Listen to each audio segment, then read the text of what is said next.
Welcome to short and smart learning. आज की dictation 100 शब्द प्रति मिनट डिक्टेशन, जो कि रामधारी गुप्ता पार्ट 1 की डिक्टेशन है तथा आपके SSC stenographer grade C and D के लिए अति महत्वपूर्ण है। तो डिक्टेशन को आप अंत तक लिखें और इसका ट्रांसक्रिप्शन भी जरूर करें। डिक्टेशन को बार बार लिखें जिससे आपकी एक्यूरेसी बढ़े। डिक्टेशन की पीडीएफ के लिए हमारे व्हाट्सएप या टेलीग्राम ग्रुप को ज्वाइन कर सकते हैं, जिसकी लिंक डिस्क्रिप्शन में दी गई है। अगर आपने हमारे चैनल को सब्सक्राइब नहीं किया तो ज़रूर सब्सक्राइब कर लें और डिक्टेशन को ज़्यादा से ज़्यादा शेयर कर दें ताकि सभी लोगों तक डिक्टेशन पहुंच पाए। डिक्टेशन शुरू होगी 5 सेकेंड बाद। स्टार्ट। उपाध्यक्ष महोदय, मैं इस बिल का स्वागत करता हूं। मुझे दुख है कि कई माननीय सदस्यों ने, जिन्होंने पता नहीं किस कारण से कहा तो यह कि वे इस बिल का स्वागत करते हैं, लेकिन वास्तव में इसका विरोध करने का उन्होंने प्रयत्न किया है। पैराग्राफ। आखिर इस बिल में कौन सी ऐसी चीज़ है जो कि हिंदी को कोई एक विशेष स्थान दिलाती है? मैं पहले ही इस चीज़ को साफ कर देना चाहता हूँ कि मैं उन लोगों में से नहीं जो कि हिंदी के लिए कोई विशेष स्थान चाहते हैं।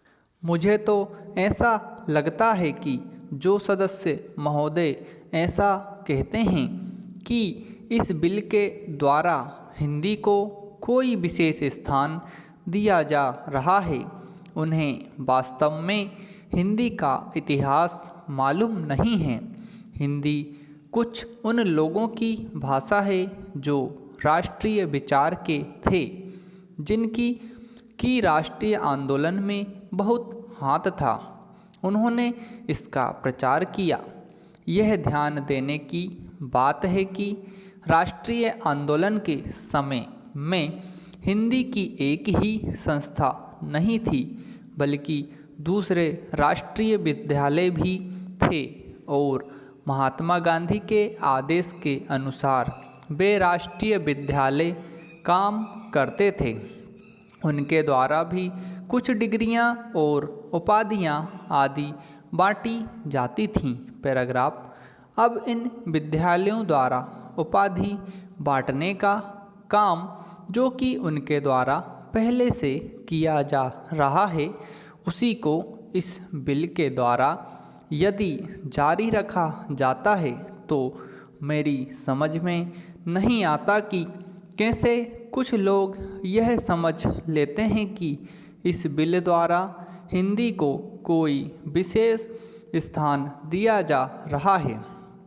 मैं नहीं समझता कि इसमें हिंदी को कोई विशेष स्थान दिए जाने की बात है, और जैसा मैंने पहले निवेदन किया, मैं उन लोगों में से नहीं हूँ जो कि चाहते हैं कि हिंदी को कोई विशेष स्थान दिया जाए, लेकिन एक बात अवश्य उन लोगों से पूछना चाहता हूँ। जब भी उन्हें अवसर मिलता है, किसी न किसी तरीके से एक ऐसे राष्ट्रीय निश्चय का, जो कि आज नहीं बल्कि आज से कई वर्ष पहले लिया गया था, उसका विरोध करने के लिए तैयार रहते हैं।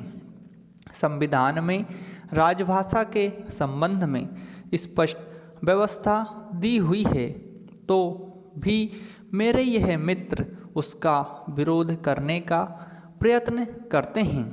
क्या उनके सामने देश की एकता के लिए कोई दूसरा रास्ता है? पैराग्राफ।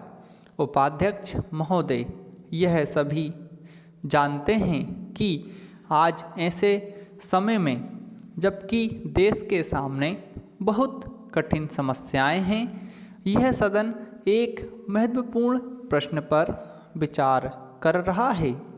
माननीय प्रधानमंत्री जी ने आज जो भाषण इस सदन में दिया है और जो अपील उन्होंने राष्ट्र के नाम प्रसारित की है, उसके लिए हम उनको हृदय से धन्यवाद देते हैं। आज उन्होंने अपने भाषण में यह बिल्कुल बता दिया कि यद्यपि हम हिंदुस्तानवासी शांति चाहते हैं और हमने बराबर हर कीमत पर शांति को बनाए रखने की कोशिश की है, लेकिन इसका यह अर्थ नहीं हो सकता कि हम अपनी सीमाओं का उल्लंघन सहन करें या अपने राष्ट्र की कोई भूमि किसी को देकर के शांति स्थापित करने का प्रयत्न करें। प्रधानमंत्री जी ने सदन के सामने जो भाषण दिया है और जो आंकड़े सदन के सामने रखे हैं, सचमुच उनसे यह स्पष्ट प्रकट हो जाता है कि हमारी जिन सीमाओं का आज पाकिस्तान अतिक्रमण कर रहा है, वे सीमाएं और वह भूमि सब हमारी है।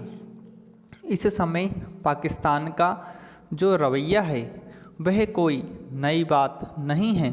हमने बराबर पाकिस्तान की ओर मित्रता का हाथ बढ़ाया है, लेकिन पाकिस्तान ने बराबर उस हाथ को काटने का प्रयत्न किया है।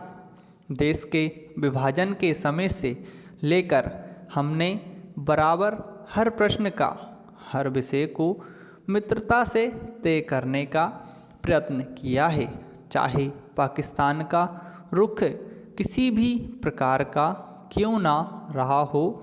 देश के विभाजन के समय हमने पाकिस्तान के साथ में जो समझौता किया, उसके अनुसार हमने पाकिस्तान को उसके हिस्से से अधिक दिया। पैराग्राफ। उसके पश्चात भी जब जब कोई प्रश्न हमारे सामने आए, हमने उनको उचित प्रकार से तय करने का प्रयत्न किया। आज भी पाकिस्तान की तरफ हमारा करोड़ों रुपए का कर्ज है, जिसको पाकिस्तान ने आज तक नहीं दिया है, लेकिन फिर भी हमने पाकिस्तान के साथ अच्छा बर्ताव रखा है।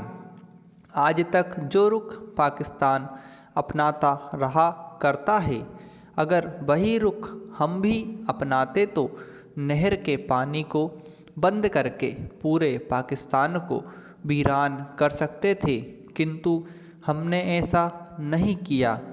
एक देश के साथ दूसरे देश के संबंध आपसी सद्भाव और नैतिकता के आधार पर ही स्थापित रह सकते हैं। पैराग्राफ।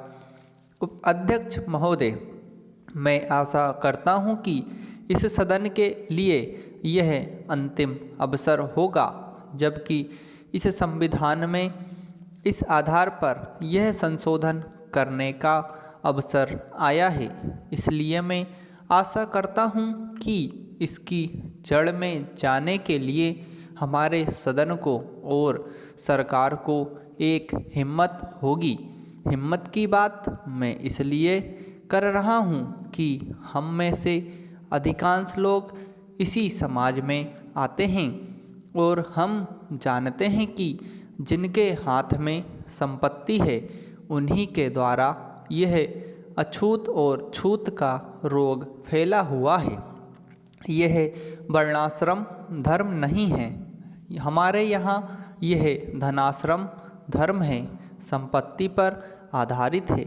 इसके लिए मैं इतनी सी आशा कर लेता हूँ कि आज सभी जो देश के विभिन्न भागों में जमीन कुछ हाथों में केंद्रित हैं, जब तक जमीन के एक अधिकार को हम नहीं तोड़ सकेंगे, जो कुछ लोग सैकड़ों और हजारों एकड़ रखे हुए हैं, जिनमें अधिकांश सदस्य भी इस सदन में सम्मिलित हैं, तब तक यह समस्या हल नहीं होगी।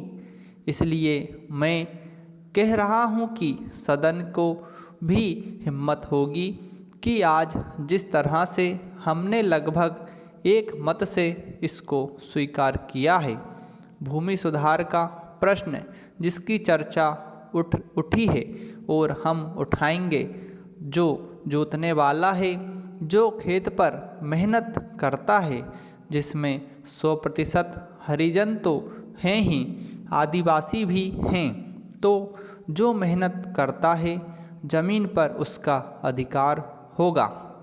सदन को यह हिम्मत होगी कि वह इस चीज़ को करे। समाप्त। दोस्तों, आप लोगों को डिक्टेशन पसंद आए हो तो इसे ज़्यादा शेयर कर दें और हमारे चैनल को सब्सक्राइब कर लें ताकि आपको इसी तरह डिक्टेशन रोज़ प्राप्त होती रहे।